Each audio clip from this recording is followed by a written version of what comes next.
Good morning, good afternoon, good evening, whatever time of the day it is you are joining us. This is the Tulsa World Scene podcast. I'm here with my colleague Jimmy Trammell. As each week we talk about all of the big things going on in the world of arts and entertainment.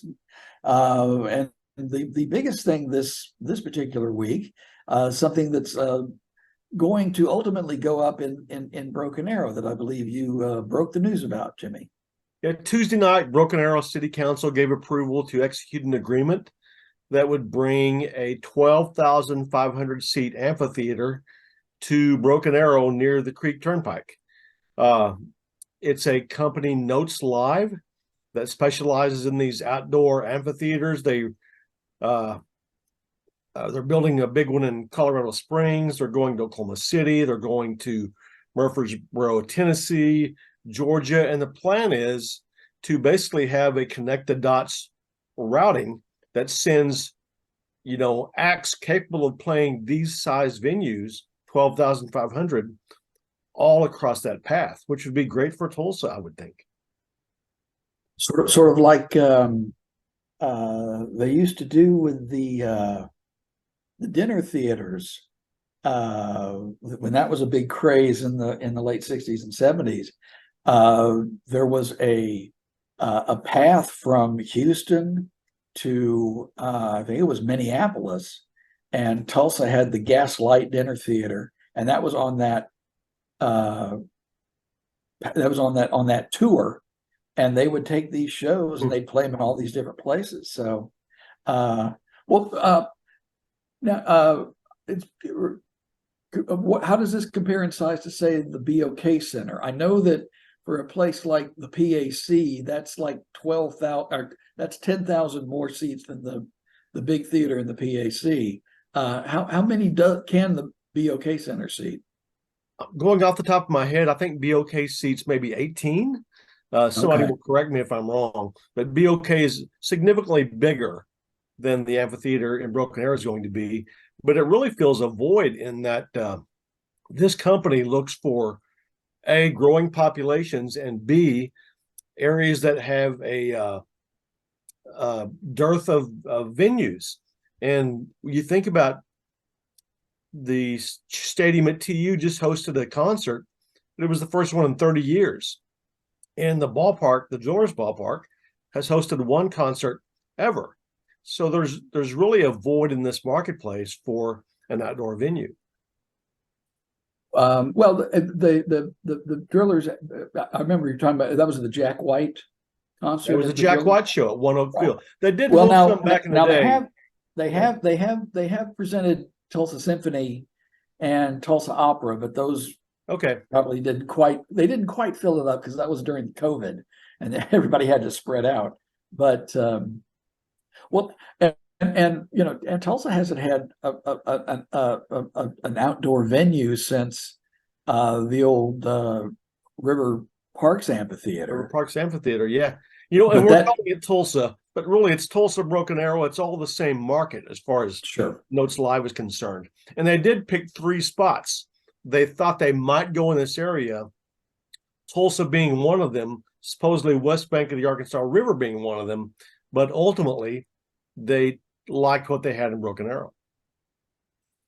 Did they say anything about, you mentioned acts that could fill this particular amphitheater? Did they give you some examples of who they might, you know, uh, the sort of acts that they would be bringing? I should say that the PR person I dealt with on this project was A plus plus plus. I mean, just the best. Uh, and he hooked me up with the owner of the company immediately. And I had the owner on for about 10 minutes. And I asked him that exact question you're asking me. And he said, for the best answer to that question, go to the Red Rocks Amphitheater website in Colorado, an established amphitheater, kind of see who's playing there. And then you'll have an idea of the kind of acts that'll be coming through Broken Arrow. And he says he promises the vast majority of acts that'll come through are acts that you hear their song on the radio and you know who it is. But are you? I know that you've had to deal with things like Rocklahoma and the like. Are you a fan of the outdoor concert? Not having been to many, I don't have a frame of reference. I did go to the show at TU Stadium, the Alice Cooper Motley Crue Def Leppard show, and it seemed like everyone had a great time. Some people maybe had too good of a time, if you know what I mean. Maybe too much self-medication going on. But one interesting thing about these amphitheaters, this company, they're all about the fire pit. Every amphitheater they build has fire pit suites where, on a chilly night, spring or summer, fire up the old fire pit and it adds to the ambiance. They're big on ambiance and experience. You can get a hot dog at this new venue in Broken Arrow, or you can get steak and lobster delivered to your fire pit suite. And if you have the fire pit, you could probably, cook said steak and lobster. Yeah, fire up the hot dog. Get you a stick, put them on the fire pit. Yeah, it's a little underdone. Let's put it on the fire pit. Okay. Well, that will definitely. And do we have a potential start date? I know that construction is a moving target for anything, but ideally they would be open 2025 in the touring season. But with construction, ideally, sometimes isn't ideal, and you have weather delays or whatever else. So I would say probably just in 2025 sometime. And then once they're up and running, they hope to have a minimum of 45 concert events per year. Okay. Well, that's an ambitious schedule to start with. I mean, BOK probably trumps that also as the number of events that they have through the year. But and I know that PAC is something's going on just about every week, so it's a happening place around here. Well, you've got another big story coming up. This is about a unique anniversary of a maybe lesser known shot in Tulsa film. Yeah, the diehard Tulsans know that they shot 3 consecutive S.E. Hinton film adaptations in Tulsa. The first being Tex, the next 2 being The Outsiders and Rumblefish. Just bam, bam, bam, all in a row. The last 2 were Francis Ford Coppola, who shot those really almost back to back with the same crew and only a 2-week break in between those movies. The Rumblefish was released 40 years ago this month, and the Outsiders House Museum is presenting a 40th anniversary Rumblefish exhibition this weekend, Friday through Sunday. Don't go to the Outsiders House to see this. If you want to go to the Outsiders House just to see the Outsiders House, go. But the exhibit is not there. It's at a different location. You can read the story in the Tulsa World, tulsaworld.com on Friday to see the location. But it'll be devoted to all Rumblefish stuff, including James. This is big. I know you want to ride this.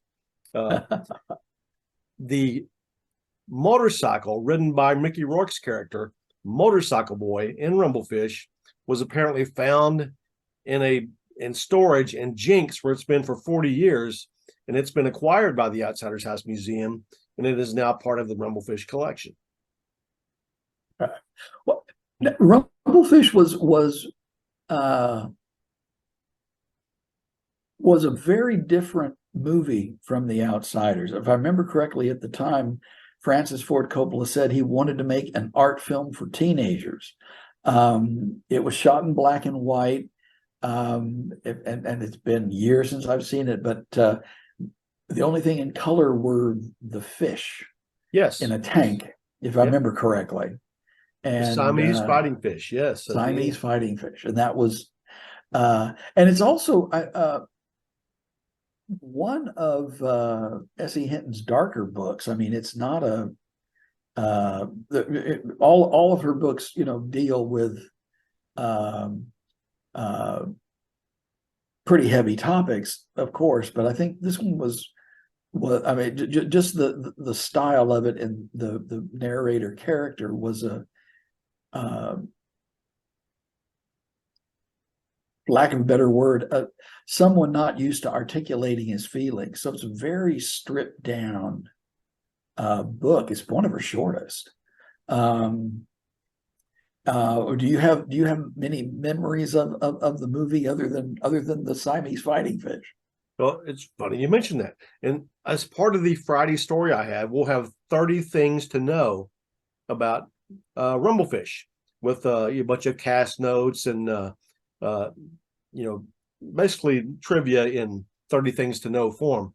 But it was, I don't want to speak for Essie Hinton, but I think she was pleased with the film. I think it's a film that initially some people didn't know quite what to think of it, but I think it's grown in stature and the respect has grown over time. That it was, as you said, a very different film from The Outsider. It was very artsy, but look at the cast. Oh my God, you've got some holdovers from The Outsiders, meaning Diane Lane, Matt Dillon, Glenn Withrow, Tom Waits, Sofia Coppola as Domino, as she was billed back then. But you've also got Dennis Hopper, Lawrence Fishburne, Nicolas Cage, Dinah Scarwin had already been nominated for an Academy Award at that point. So really some Mickey Rourke, as we said.